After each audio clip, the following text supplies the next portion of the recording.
So you heard us say that the source within you, your inner being, knows where you are in relationship to everything you want, and is giving you the information that you need, is revealing it to you. You just got to get in the receptive mode. And the path of least resistance, the only reason that there is resistance on your path is because you put it there. But no worries, Source can always get around the resistance that you've put on your path. So every now and again, Esther will say, Abraham, that was just remarkable, and that was just unbelievable. She doesn't mean it's unbelievable, because as it happened, she's now believing it. She just means this was formerly unbelievable, and even now it's happened, sort of hard to believe. And we say, Esther, we keep your earth spinning in its perfect orbit, in perfect proximity with other planets. We think we can guide you to a scratch-off ticket.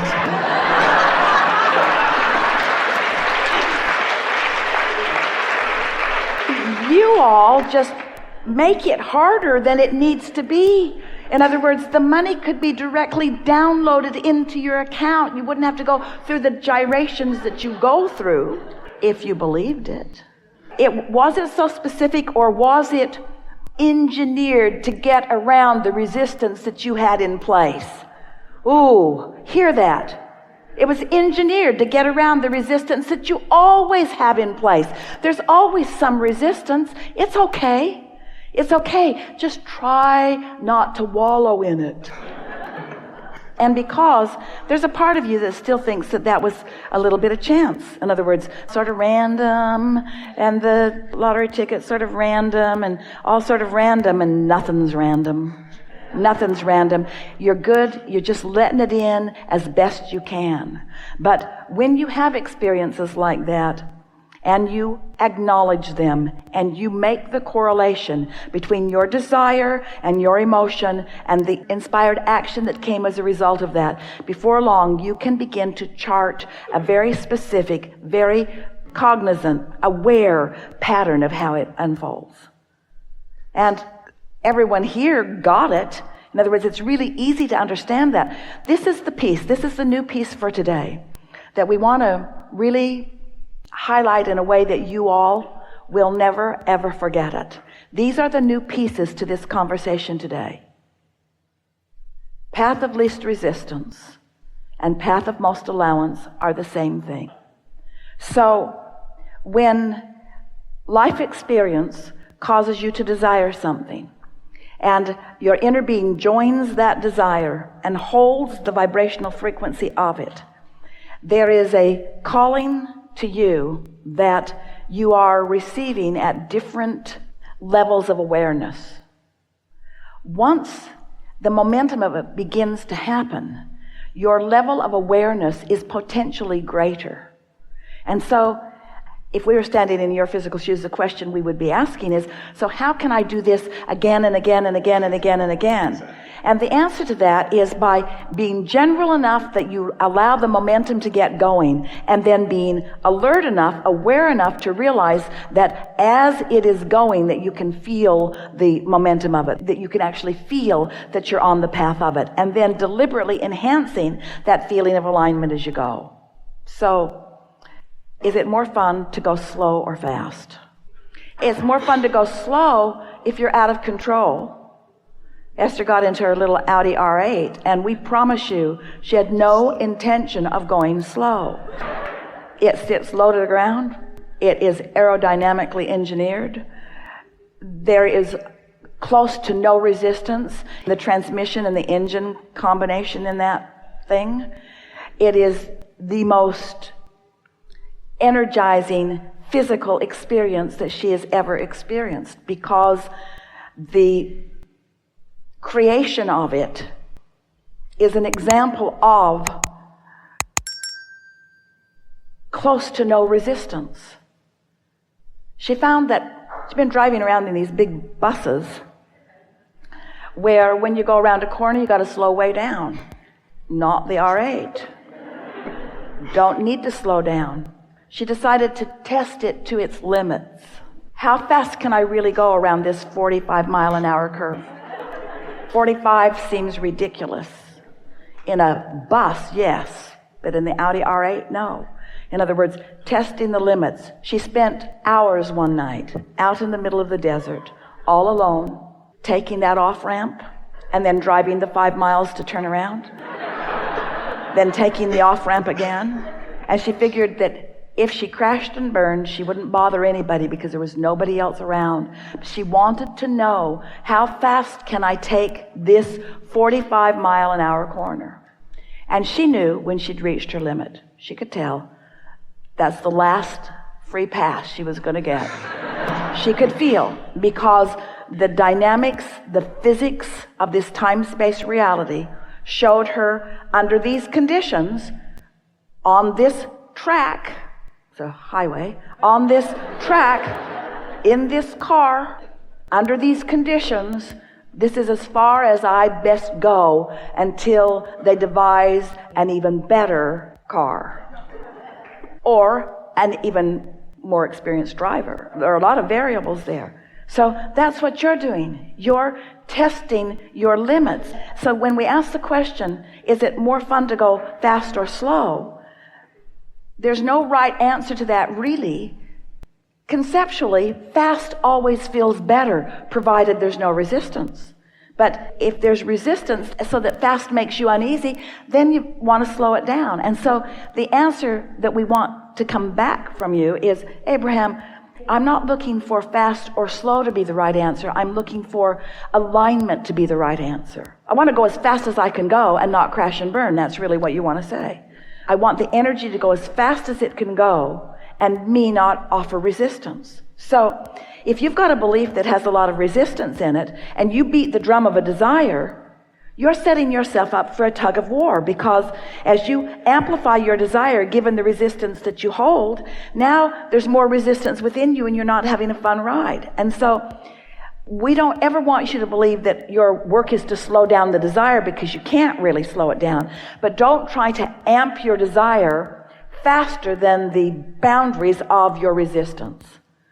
Can you hear what we're getting at? The true work is in the releasing of resistance. The true work is in meditating. The true work is in putting your feet in the bay. Your true work is in getting outside and finding yourself happy with nature. Your true work is anything and everything that you can do to bring yourself into alignment with who you really are.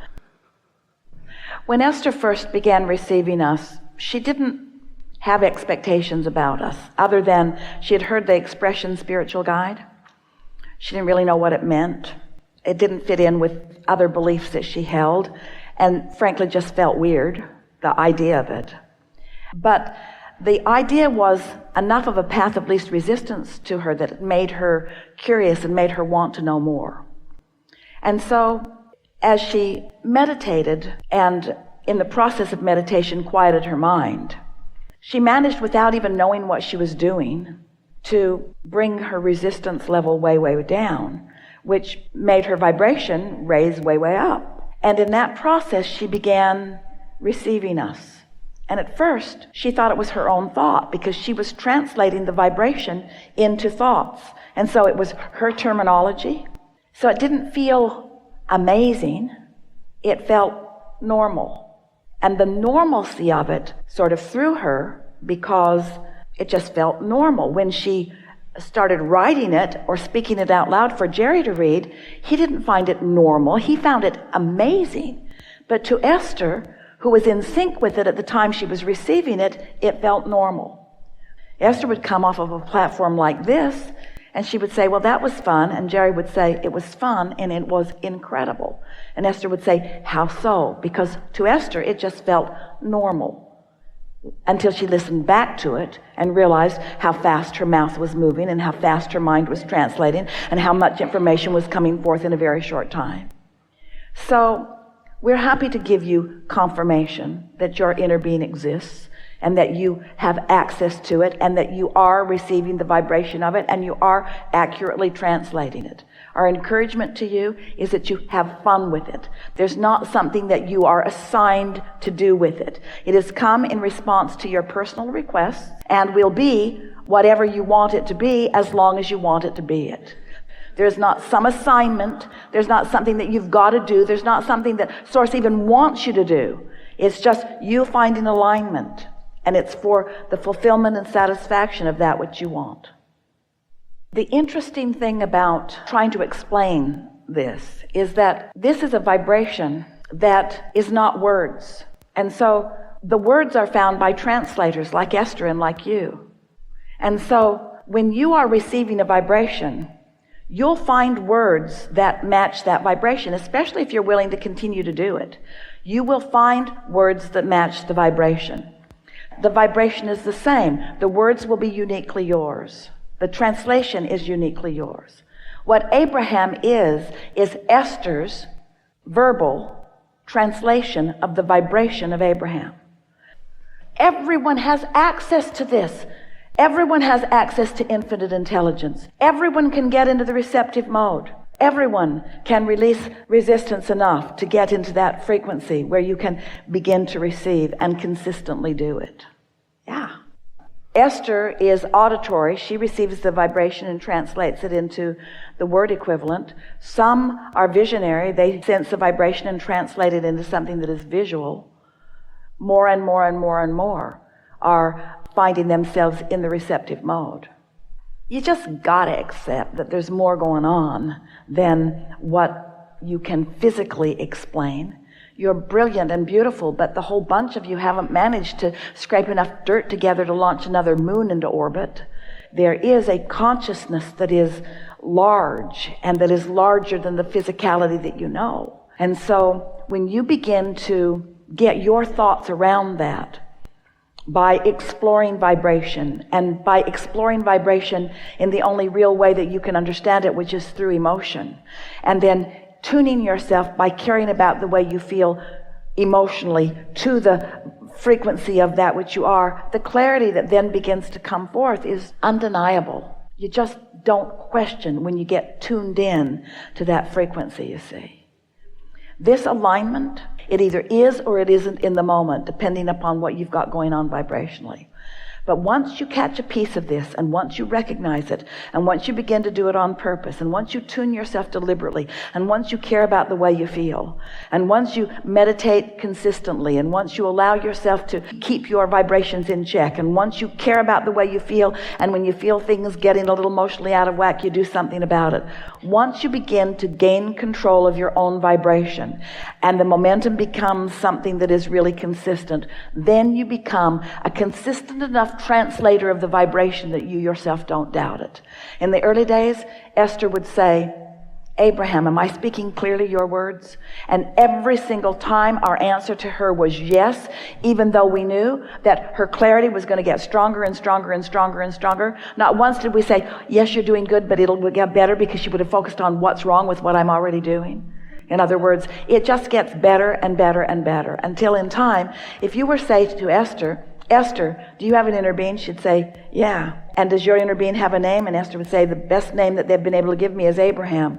And you would say, and who is Abraham? And Esther would say, well, my understanding is that it's a collective consciousness, and that has been my experience, because sometimes the conversation is very broad and sometimes it's very narrow. Sometimes it's general, sometimes it's specific. Sometimes it's about the mass consciousness in general. If you said to Esther, are you sure that you're receiving Abraham? She would say, there is no question whatsoever within me, because the clarity that comes through me when I'm in alignment with Abraham is profound and wonderful and unmistakable and undeniable, you see. But it wasn't always that way with Esther. In the beginning, she'd say to Jerry, did that make any sense? And Jerry'd say, oh boy, did that make sense? You need to listen back to this recording. It made more sense than anything that I've ever heard. Esther listened back. Didn't make sense to her, because Esther wasn't channeling Esther. Esther was channeling Abraham. Now, more and more, what Esther knows and what Abraham knows are very much the same thing, because Esther listens back. Esther applies. Esther wants to understand this, you see. But getting tuned in and being in the receptive mode, you get all kinds of information that you are not really practiced in. That's all right. That's how you know when to go buy the lottery ticket. You see what we're getting at? When you tune into guidance, that guidance is real time and you can trust it.